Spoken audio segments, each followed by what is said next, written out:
দেখতে পাচ্ছি এটা হচ্ছে ইনপোর্ট, যেটা বাংলাদেশ যাওয়ার রাস্তা, এটা বাংলাদেশ যাবে।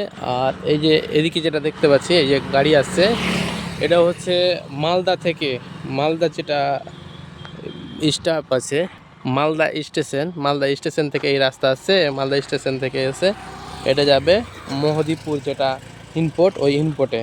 তো তার সাইডে, বাম সাইডে মালদা থেকে যেটা ইনপোর্টে যাবে, তার সাইডে একটা দেখতে পাচ্ছি, এটা হচ্ছে লোটন মসজিদ। এই লোটন মসজিদের কাছে আমরা দাঁড়িয়ে গেলাম। এই লোটন মসজিদে কী আছে আমরা দেখবো। এখানে আমরা দেখতে পাচ্ছি যে একটা বাইক রাখা হয়েছে, এই বাইকটা আমাদের, এই বাইকে করে আসলাম।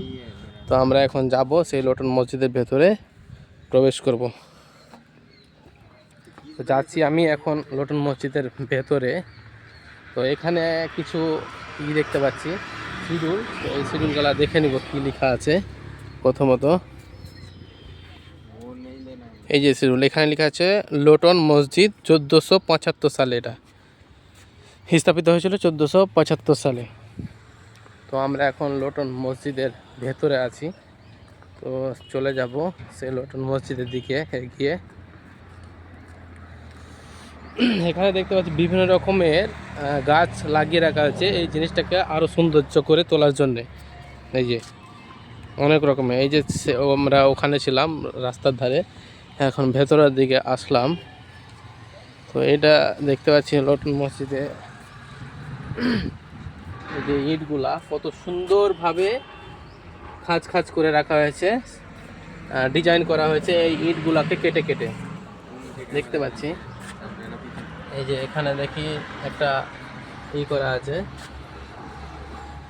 দেখে আমরা যেমন সাধারণ বাড়ি করি, তো আলমারি সিস্টেম যেটা রয়েছে ওরাও এরকম করে রেখেছে। এই যে দেখুন কত সুন্দরভাবে ডিজাইন করে রেখেছে। আমরা যদি এখন এই কাজগুলো করা খুব মুশকিল, এখন কেউ করতে পারবে না মনে হয়। যে আগেকার কত টেকনোলজি আলাদা ছিল, এখন তো নতুন নতুন টেকনোলজি বেরোচ্ছে, তবুও কিন্তু ওদের কাছ থেকে হার মানবে। এই যে দেখুন আমি দেখাচ্ছি এটাকে, এই যে দেখুন কত সুন্দরভাবে করা আছে না, পুরোটাই কিন্তু এই লোটন মসজিদের এরিয়া